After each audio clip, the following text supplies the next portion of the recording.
The dying star cast its last weak orange glow across the surface of Vorthak Prime. In the great crystal city of Velthara, millions of beings moved through corridors that glowed with pale blue light from ancient bioluminescent panels. The light was growing dimmer each day. Elder ZFK walked slowly through the council halls, his forearms wrapped around his thin body. His skin, once bright purple like all Vorthaki, had turned grey with age and worry. Behind him, younger council members whispered in their clicking language about food shortages and failing power systems. The energy cores are dying, announced Councillor Morvel as they entered the main chamber. Her membrane wings, used for gliding in better times, hung limp at her sides. Techmaster Krendal says we have maybe 6 months before total darkness. The assembled leaders sat in silence. Outside the great windows, they could see their star flickering like a candle in the wind. 3,000 years ago, their ancestors had watched in horror as their sun began to die. Generation after generation had lived in growing darkness, using their advanced technology to create artificial light and warmth. But even the greatest technology had limits. Perhaps it is time, whispered Elders FKA. Our ancestors lived good lives under the bright sun. Maybe we should accept that our time has come to an end. Young Councillor Veldin jumped to his feet. No. We cannot give up. There must be something we can do. Some way to escape to another world. With what ships? Asked Morvel sadly. We used the last of our deep space vessels 50 years ago to search for a new home. They found nothing but dead worlds and dying stars. The Vorthaki had once been great explorers. Their ships had traveled to distant galaxies, mapping star systems and meeting other species. But as their home star grew weaker, they had been forced to bring everyone back home. All their energy went into keeping their people alive on their dying world. Techmaster Krendal entered the chamber, his young assistant PHP Tar following behind. Both carried data tablets that glowed softly in their hands. Elders, Krendal said, his voice shaking with excitement or fear. The long-range sensors have detected something impossible. The council members leaned forward. Any news was important now, even bad news. Ships, continued Krendal. Unknown vessels approaching our system. The energy readings are. I cannot understand them. The power levels are higher than anything in our databases. PHP Tar activated a holographic display in the center of the room. A three-dimensional map of their star system appeared, showing their dying sun and the planets around it. Small red dots moved slowly toward them from deep space. How many ships? Asked Elders FKA. 12 confirmed vessels, replied PHP Tar. But the energy signatures suggest they have power sources we have never seen before. Their fusion reactors are somehow more advanced than ours ever were. The room fell silent. In their history, the Vorthaki had met many species. Some were friendly traders. Others were fierce warriors who wanted to conquer new worlds. But most alien visitors came to dying systems like theirs for one reason, to take whatever valuable resources remained before the star finally died. Are they scanning our planet? Asked Councillor Morvel. Yes, nodded Krendal. Deep scans of our cities, our technology, our population centers. They know we are here, and they know we are vulnerable. Elders FKA stood up slowly. His old bones ached, and he felt tired in a way that sleep could not fix.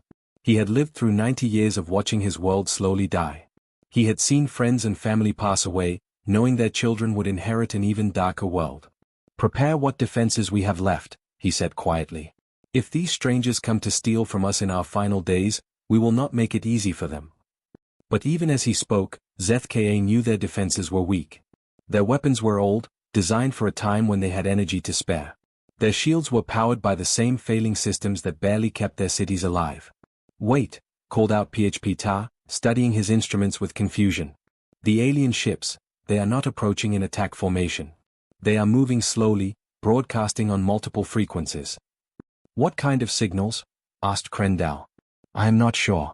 Mathematical sequences, basic physics equations, pictures of atomic structures. It looks like first contact protocols. As if they are trying to communicate peacefully. The council members looked at each other with a mixture of hope and suspicion. In their long history, most species that found dying civilizations came as conquerors, not friends. What could these strangers possibly want from a world that had nothing left to offer? Continue monitoring, ordered Elders FKA. And prepare our own first contact protocols. If these aliens want to talk, we will listen. But keep our defenses ready. As the council meeting ended, the Vorthaki leaders went to their homes in the dim crystal city. Above them, their dying star continued its slow fade toward darkness. And somewhere in the cold space between worlds, unknown ships moved closer, carrying either salvation or doom toward the last children of Vorthak Prime. In 6 months, their artificial lights would fail forever. Whether these mysterious visitors brought hope or merely hastened their end remained to be seen. Captain Lee Min-ho stood on the bridge of the Earthship New Seoul, watching the dying star grow larger on the main screen. The orange light looked weak and sad, nothing like the bright yellow sun that warmed his home planet. His crew worked quietly at their stations, checking systems and preparing for what might be their most important mission ever. "Captain," called Lieutenant Park Jizu from her position at the sensor station. "I'm detecting massive structures on the 4th planet." "Cities, sir. Big ones. And the energy readings show millions of life forms." Dr. Kim Tae-young hurried over to look at the data. As the ship's chief scientist, it was his job to study any new life they found. "The architecture is incredible," he whispered, pointing at the detailed scans on his screen. "Those crystal spires must be kilometers tall. This civilization is very advanced." Commander Choi Hyojin, who handled all communications, turned in her chair to face the captain. "Sir, I'm receiving structured radio signals from the planet. Definitely artificial. They know we're here." Minho nodded slowly. First contact with alien species was always dangerous. Some aliens were friendly, but others saw human ships as threats to be destroyed. The dying star made everything more complicated. Desperate people sometimes did desperate things. "What's the status of their star?" asked Minho. Dr. Kim checked his instruments. "It's in the final stages of collapse, Captain. The fusion reactions are failing. Based on these readings, I'd say they have less than a year before it goes completely dark." Engineer Nam Woojin looked up from his station near the back of the bridge. "Sir, with respect, we can't just watch an entire civilization die. If they're as advanced as the scans suggest, maybe we can help them evacuate to another world." "With what ships?" asked Park Jizu. "Our long-range sensors show no active spacecraft in the system. Whatever vessels they had are either gone or dead." Minho walked to the large window at the front of the bridge and stared out at the alien world. Somewhere down there, millions of beings were living their last days under a dying sun. As a human, he felt a deep need to help them. It was what humans did best, reaching out to others in trouble. "Open a channel," he ordered. "All frequencies. Let's try to talk to them." Choi Hyojin's fingers moved quickly over her controls. "Channel open, sir." Minho took a deep breath. "Unknown civilization, this is Captain Lee Minho of the Earth Fleet vessel New Seoul. We are explorers from a planet called Earth. We come in peace and wish to communicate. We have detected that your star is dying, and we want to offer assistance." The bridge fell silent as they waited for a response. Seconds turned into minutes. Then, finally, a series of clicks and whistles came through the speakers. "It's definitely a language," said Choi Hyojin, working to analyze the sounds. "Very complex. Multiple tonal variations. This could take weeks to translate." Dr. Kim was already pulling up linguistic analysis programs on his computer. "Actually, I'm seeing mathematical patterns in their transmission. They're sending us basic physics equations, the same ones we sent them. They're trying to establish common ground." Over the next several hours, the two species worked to build a basic communication system. The aliens, who called themselves Vorthaki, sent images of their world and their people. The humans responded with pictures of Earth and themselves. Captain Minho was amazed by what he saw. The Vorthaki were tall, thin beings with 4 arms and wing-like membranes. Their cities were beautiful structures made of crystal and metal that glowed with soft blue light. But in every image, he could see the signs of a dying world, empty buildings, darkened areas, and the sad faces of people who had lost hope. "Captain," said Dr. Kim excitedly, "I think I've figured out what happened to their star. It's not a natural death. There are signs of artificial interference in the fusion process. Someone or something damaged their sun 3,000 years ago." "Can it be fixed?" asked Minho. Kim paused, studying his data. "Theoretically, yes. If we could restart the fusion reactions in the star's core. But it would require technology we've never tried before. Massive energy conduits, stellar manipulation equipment. It would be the biggest engineering project in human history." Engineer Nam Woojin stepped forward. "Sir, I've been reading about stellar rekindling in the scientific journals. It's possible, but incredibly dangerous. If we make a mistake, the star could explode instead of reignite." A new message came through from the planet. Choi Hyojin had been working with the Vorthaki linguists to improve their translation system. Now she could understand most of what they were saying. Captain, they're asking why we want to help them. They say most species that find dying worlds come to take resources, not offer aid. They want to know what we want in return. Minho smiled. It was such a human question, but asked from the other side. Tell them we don't want anything except to help. Explain that humans believe it's wrong to watch others suffer when we have the power to help them. As Choi Hyojin transmitted the message, Dr. Kim continued studying the stellar data. Captain, if we're going to try this, we need to start soon. Every day we wait, their star gets weaker. And we'll need to work with their scientists. They know their star better than we do. The dying sun cast its weak light on both the human ship and the alien world below, as two species prepared to attempt the impossible together. 6 months had passed since the humans arrived, and the space around the dying star now buzzed with activity. Massive metal structures floated in orbit, connected by thick cables and energy conduits that glowed with blue light. Chief Engineer Nam Woojin wiped sweat from his face as he worked inside one of the stellar arrays, his human hands moving alongside the four-armed Vorthaki physicist Krendal. Pass me that plasma regulator, said Woojin, pointing to a device that looked like a metal cylinder covered in blinking lights. Krendal picked it up with one of his lower arms while continuing to adjust controls with his upper hands. Your people are incredible, he clicked through the translation device attached to his chest. To even attempt stellar resurrection, we thought it was only myth from the old stories. The two engineers had become close friends despite their different species. Krendal was amazed by human determination, while Woojin admired how quickly the Vorthaki learned new technology. Together, they had spent months building the most complex machine ever created by either civilization. Array 7 to Control Center, Woojin spoke into his communication device. Plasma conduits are stable. Ready for the next power test. Dr. Song Minja's voice came back through the speaker from the command center orbiting nearby. Confirmed, Array 7. Beginning power sequence now. The massive structure hummed with energy as fusion reactors from human ships fed power into Vorthaki gravitational manipulators. The combination of technologies had never been tried before. Each array was designed to focus incredible amounts of energy directly into the dying star's core. Back on the surface of Vorthak Prime, Cultural Liaison Officer Yoon Sulji sat in the Crystal Council chambers with Elder ZFKA. The old Vorthaki leader looked much healthier than when the humans first arrived. Hope had given his people new strength, even as their star continued to fade. I still do not understand, ZFKA said, his wing membranes fluttering with confusion. Your people work day and night to save our star. You risk your own lives. And you ask for nothing in return. This makes no sense to us. Solji smiled gently. She had learned to speak some of the Vorthaki language, though she still used the translator for complex ideas. Elder, imagine if you found a child trapped under a fallen tree.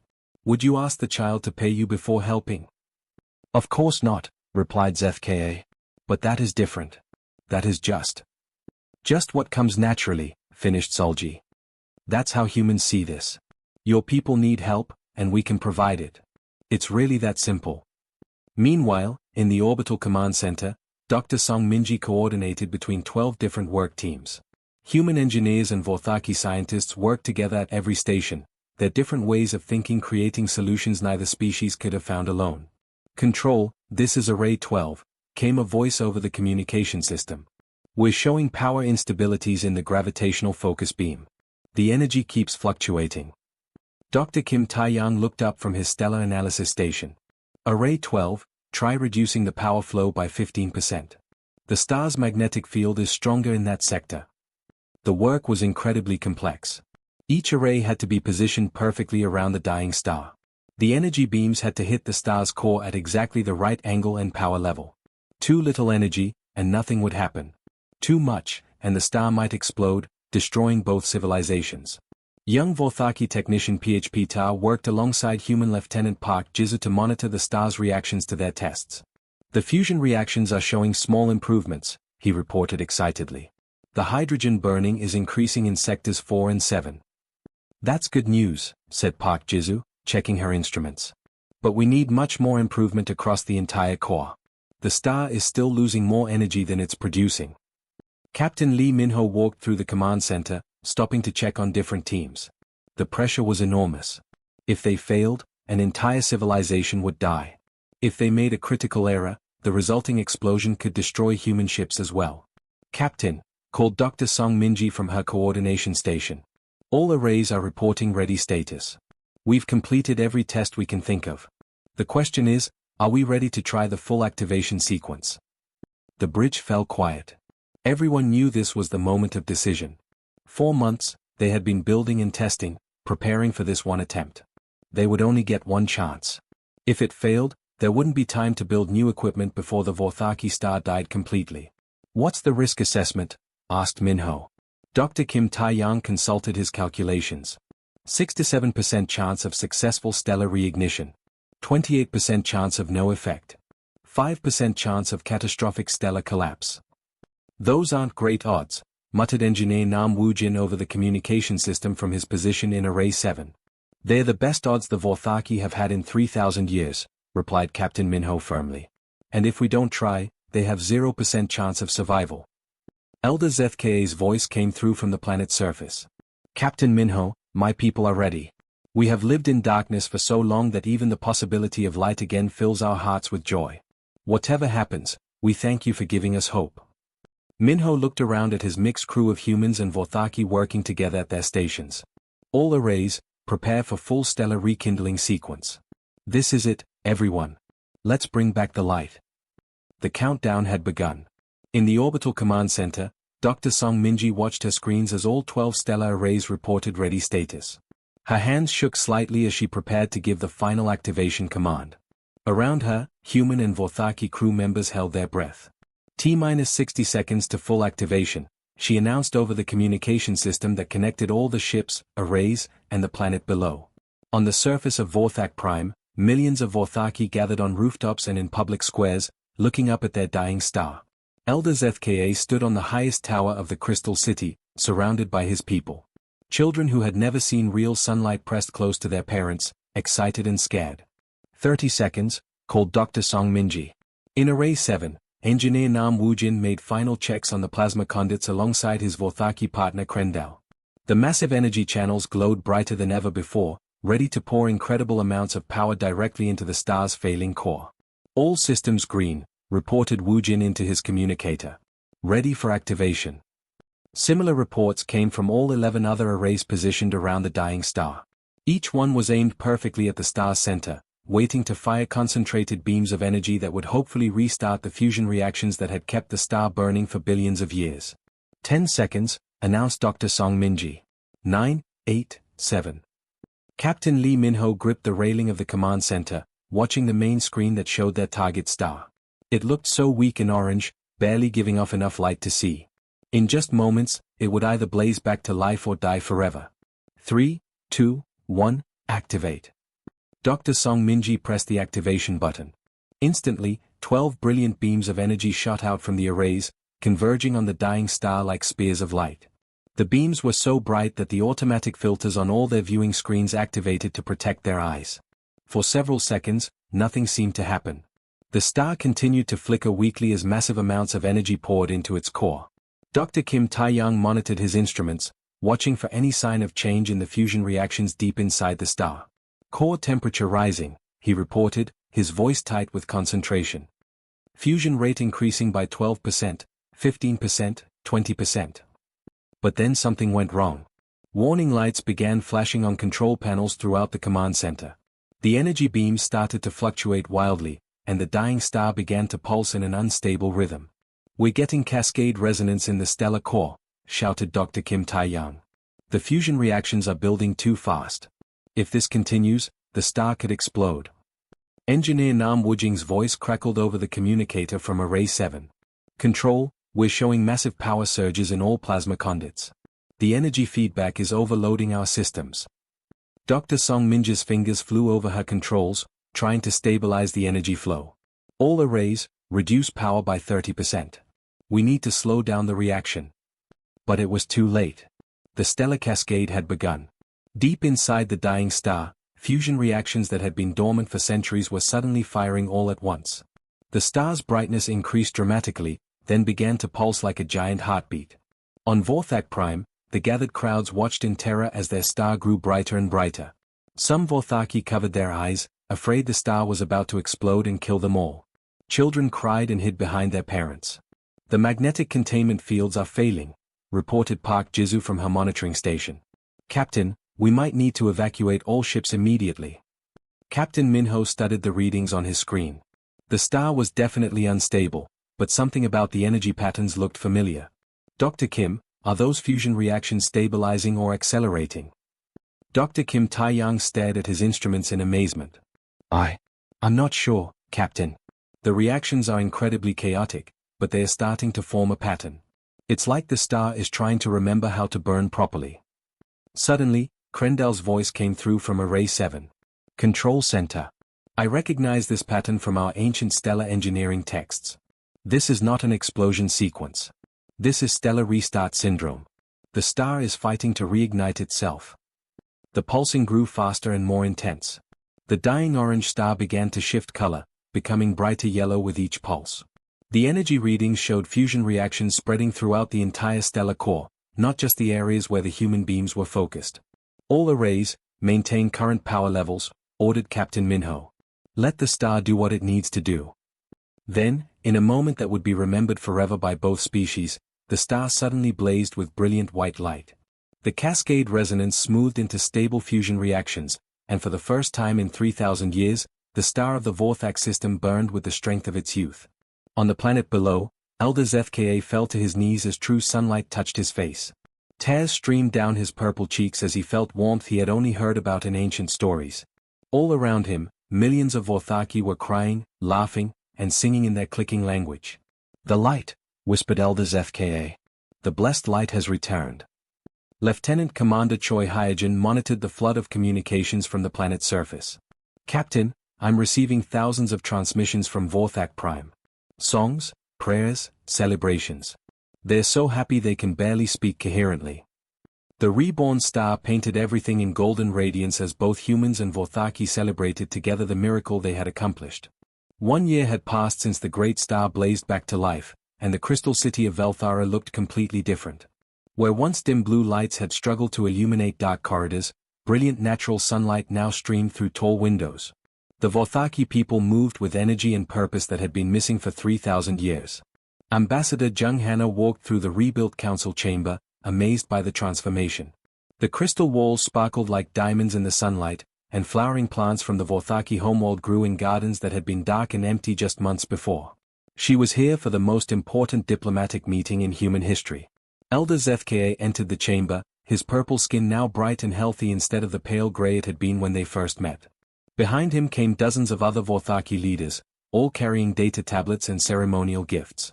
Ambassador Jung, clicked Zethka through his translator, our greatest scientists have spent the entire year working on these gifts for your people. He gestured to his assistants, who brought forward several metal devices that hummed with strange energy. Gravitational manipulation technology, explained the elder. With these machines, your ships can travel between stars in days instead of months. Your people will be able to explore the entire galaxy. Dr. Kim Taeyang, who had stayed on Vorthak Prime to study their science, stepped forward excitedly. Ambassador, this technology is incredible. They can actually bend space-time to create faster travel. It's beyond anything we ever imagined. Another group of Vorthaki scientists presented star charts that filled an entire wall when projected. The maps showed thousands of star systems, alien civilizations, and dangerous areas to avoid. It was the accumulated knowledge of millions of years of exploration. This is our gift to humanity, said Councillor Morvell, her wing membrane spread wide in the gesture of highest honor. The complete stellar cartography of half the galaxy. With this knowledge, your explorers will never be lost. Ambassador Jung looked at the incredible gifts and felt a deep sadness. According to Earth diplomatic protocols, she should accept these valuable technologies and negotiate favorable trade agreements for humanity. But as she looked at the hopeful faces of the Vorthaki people, she knew there was only one right response. Elder Zethka, she said gently, I cannot accept these gifts. The chamber fell silent.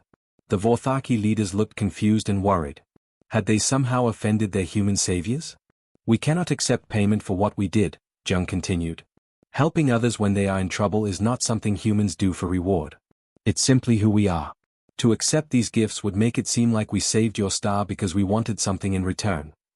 Elder Zethka's 4 arms trembled with emotion. In all their history, the Vorthaki had never met a species that refused valuable gifts. Most aliens they encountered wanted to trade, conquer, or steal from them. The humans had literally given them back their son and wanted nothing in return. "Then what can we do?" asked ZKA, his voice breaking slightly. "How can we show our gratitude for the greatest gift anyone has ever given us?" Jung smiled warmly. "There is one thing you could offer that we would gladly accept." The elder leaned forward eagerly. "Anything. Name it and it is yours." "Partnership," said Jung. "Not as payment, but as friends. Work with us to explore the galaxy together. Help us find other civilizations that need assistance.